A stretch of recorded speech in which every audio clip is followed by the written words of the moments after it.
Hola, un cordial saludo. Bienvenidos a Reflexiones de Crianza. El tema, adolescencia, factores de riesgo. Les recuerdo que estamos acá para aprender y desaprender, dejar atrás cosas que no queremos que pasen a las siguientes generaciones, para que revisemos juntos nuestras teorías. Teorías hay muchas, pero ¿cuál es mi teoría? ¿Cuál es la de cada uno de ustedes? Para comprender mejor la crianza, la educación, el acompañamiento de los adolescentes, la complejidad del ser humano, para observarnos amorosamente en lo que estamos haciendo bien, en lo que podemos hacer distinto, en lo que podemos hacer mejor, para crecer, para que todos crezcamos y ganemos para una vida mejor. El mapa de la vida buena es importante. Siempre hemos enfocado esto a lo que queremos para nuestros hijos, que sean personas libres, personas que se defiendan en la vida, que no les quede grande, que sean buenos ciudadanos, que desarrollen su mejor versión posible, que desarrollen autonomía, autoconciencia, autocuidado, autoaceptación, autenticidad. Y en pocas palabras, pues queremos que tengan una vida buena, que sean más humanos. ¿Cuándo?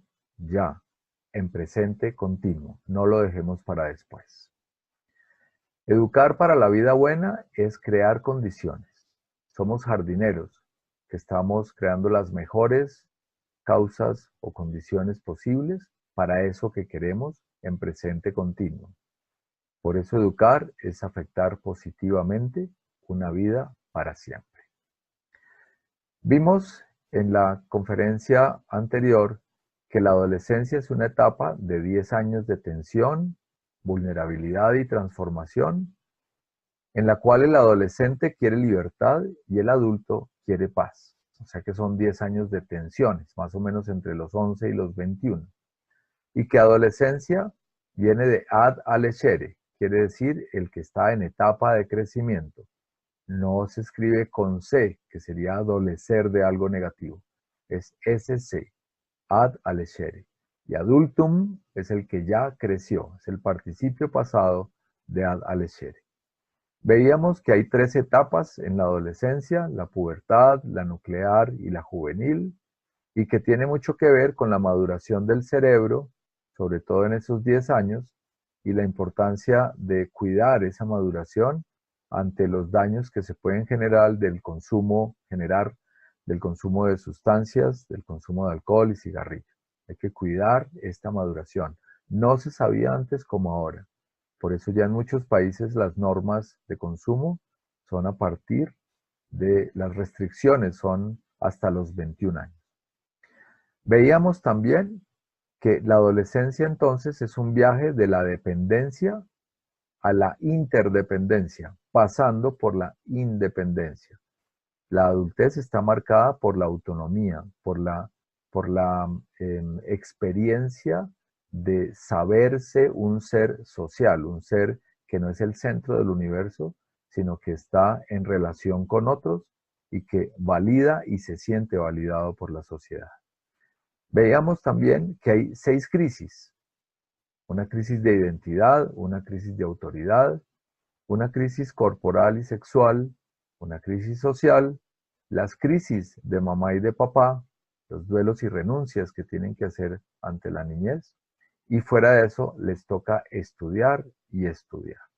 Por eso, esta etapa es una etapa de vulnerabilidad, porque hay inseguridad, sinsentido, búsqueda de emociones que conecten, hay distracción, hay aburrimiento, y la idea es identificar los factores de riesgo y los factores de protección para que podamos hacer un acompañamiento eh, efectivo en la protección del adolescente ante todos estos factores que lo van a poner en una situación de vulnerabilidad.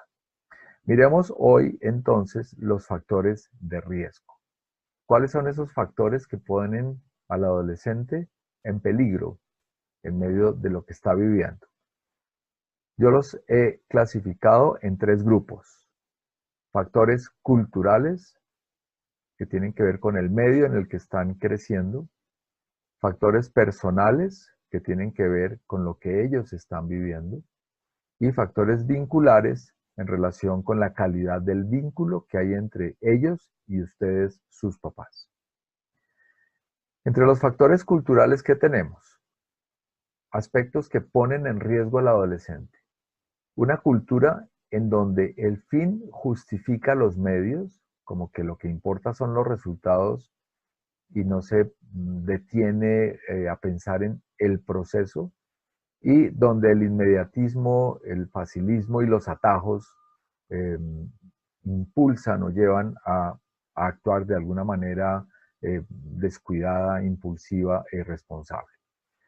Una sociedad donde los valores son relativos, donde se relativiza lo valioso, casi podríamos decir que donde todo se vale, donde un comportamiento que se generalice se puede considerar fácilmente como algo correcto si se normaliza. Una obsesión, un estrés evidente por el éxito, el poder, el placer y el dinero, que tiene que ver también con lo valioso, con qué se privilegia, cuáles son los valores de orden superior. Dilución de la responsabilidad, una sociedad, una cultura que confunde la responsabilidad con la culpa, que cree que los problemas se resuelven encontrando culpables. Una cultura de las tecnologías de información y comunicación, con todo lo que esto implica, los riesgos que hay a través del manejo irresponsable, del manejo casi que adictivo de las tecnologías, de una dependencia que se vuelve muy fuerte y que genera grandes vulnerabilidades alrededor de la libertad y de la capacidad de elegir y de vivir otras experiencias desconectados de la tecnología. Una sociedad que vive del consumo, en donde se vive una incultura de lo desechable, donde lo que importa es consumir, un modelo económico que está privilegiando el consumo a toda costa, sin tener en cuenta las consecuencias en las personas, en la ecología, en el ecosistema. Una cultura en donde hay analfabetismo en las dimensiones corporal, emocional, espiritual, social. Me refiero a los bajos niveles de conciencia en lo corporal. Una persona que tiene buena conciencia y autocuidado corporal, pues tiene buenos niveles de autoprotección, de cuidado, de prevención en la salud de su cuerpo, igual con sus emociones, con su capacidad de ser consciente, con su capacidad de relacionarse con otros. Estos analfabetismos también nos ponen en riesgo porque como que llevan a actuar en piloto automático en muchas circunstancias a los adolescentes, si no hay una conciencia mayor de su integralidad, de las otras dimensiones. Como que vivir en una sociedad que solo privilegia o que privilegia más que todo la parte intelectual o la parte cognitiva, pues tiene como resultado unos analfabetismos que nos ponen en riesgo. Factores personales de riesgo están relacionados con la curiosidad, la presión negativa del grupo, la impulsividad y el sinsentido, la frustración y el aburrimiento. Los adolescentes son curiosos. Un adolescente que se respete es curioso. Y no estamos hablando aquí de eliminar la curiosidad. Estamos hablando de que la curiosidad no mate al gato. ¿Hasta dónde llevo el límite de mi curiosidad? ¿Hasta dónde llevo el impulso? ¿Hasta dónde me dejo presionar negativamente por el grupo? Igual hasta dónde presiono, porque la presión el adolescente la puede ejercer, puede que la reciba, pero puede que la ejerza. Y es vulnerable al grupo, por lo que en su crisis de identidad se identifica es con el grupo. Ser rechazado por el grupo puede ser lo peor que le pase a un adolescente. O comportamientos grupales donde se valida o se considera que es correcto porque todos lo hacen. La impulsividad, el actuar primero y pensar o sentipensar después. Se ven muchas situaciones dolorosas eh, que resultan en accidentes, en riñas, en peleas, en violencia, que tienen que ver con dejarse llevar por el impulso. Muchas veces esto tiene marca de género, por la testosterona, ¿no? Por la competencia, por el no dejarse. Aunque igual la impulsividad la vemos en hombres y en mujeres. También el aburrimiento, y no solo el aburrimiento, sino a veces la incompetencia para enfrentar, para manejar el aburrimiento, para manejar el sinsentido, para manejar esos momentos de frustración, de bajo nivel energético o de bajo nivel emocional y que no cuentan con recursos internos para desaburrirse o para hacerse cargo de su aburrimiento. Y a veces creen o podemos creer los adultos que somos los encargados entonces de desaburrirlo. Y hay factores de riesgo que están relacionados también con el vínculo, con la calidad del vínculo. Básicamente son cuatro posibilidades, yo llamaría cuatro vínculos que podrían constituirse en factores de riesgo porque de alguna forma eh, sueltan o acompañan de una manera equivocada o no generan pedagogía o generan figura de autoridad, de acompañamiento, de admiración, de respeto, de refugio, y pueden generar entonces en el adolescente actitudes o de rechazo o de abandono o simplemente de poder hacer lo que se le venga en gana. Entonces, estos cuatro estilos de vinculación que pueden ser riesgosos son si no hay límites claros o cuando hay límites confusos en un acompañamiento donde hay la posibilidad de que todo se vale.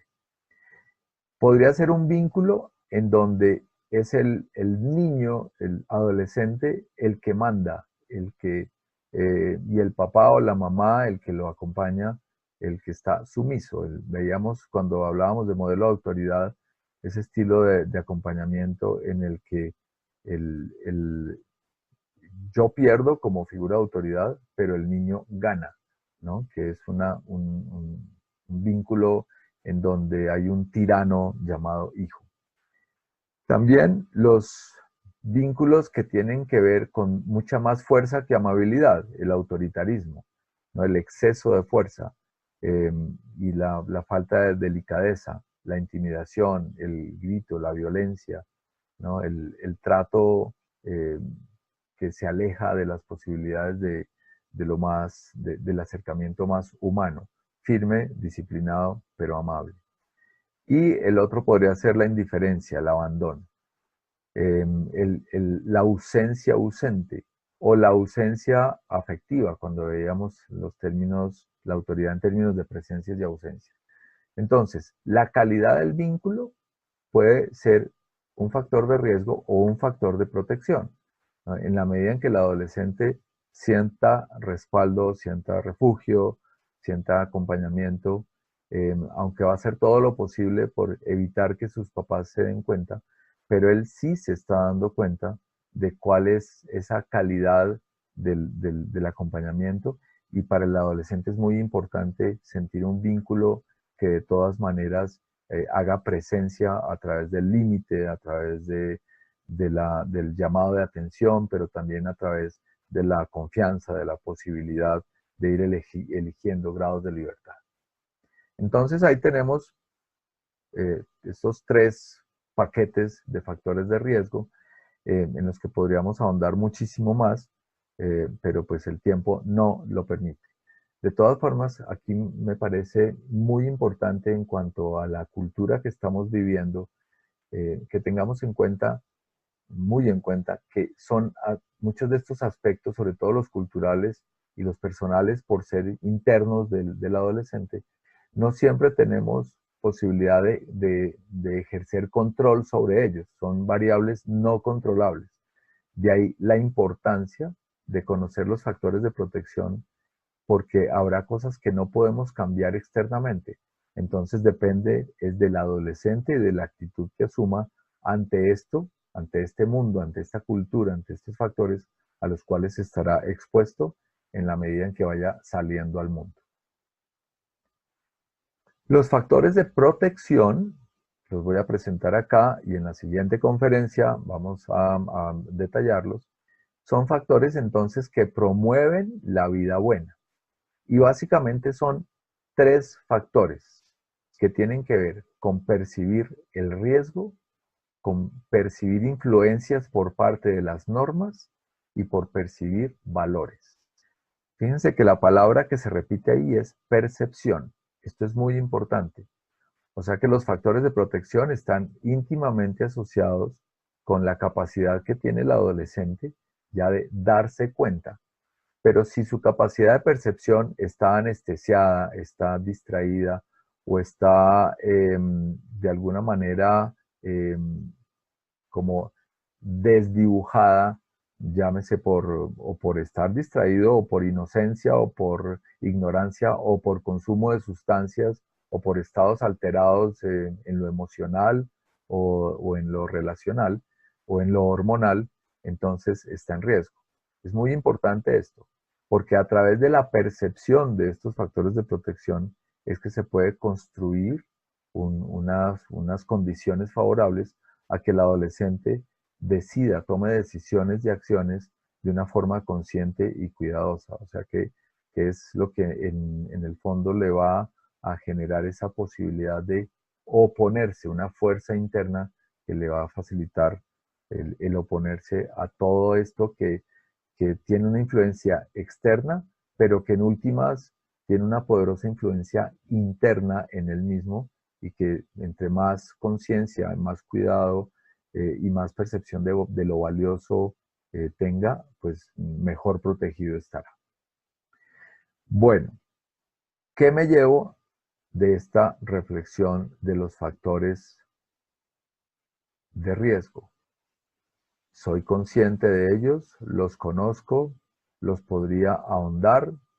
¿En qué estoy de acuerdo? Hoy me he dado cuenta de algo muy especial que no había tenido en cuenta antes.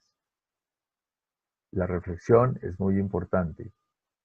De esta forma vamos revisando y construyendo un acompañamiento efectivo en esta etapa de transformación y de cambio profundo que induce vulnerabilidad. Están las referencias a los libros y a los temas que pueden ser de utilidad. Y como de costumbre, entonces, los invito a estar conectados con Sentido Vital, con las redes sociales, compartir con otras personas que se puedan interesar por estas reflexiones de crianza. Gracias.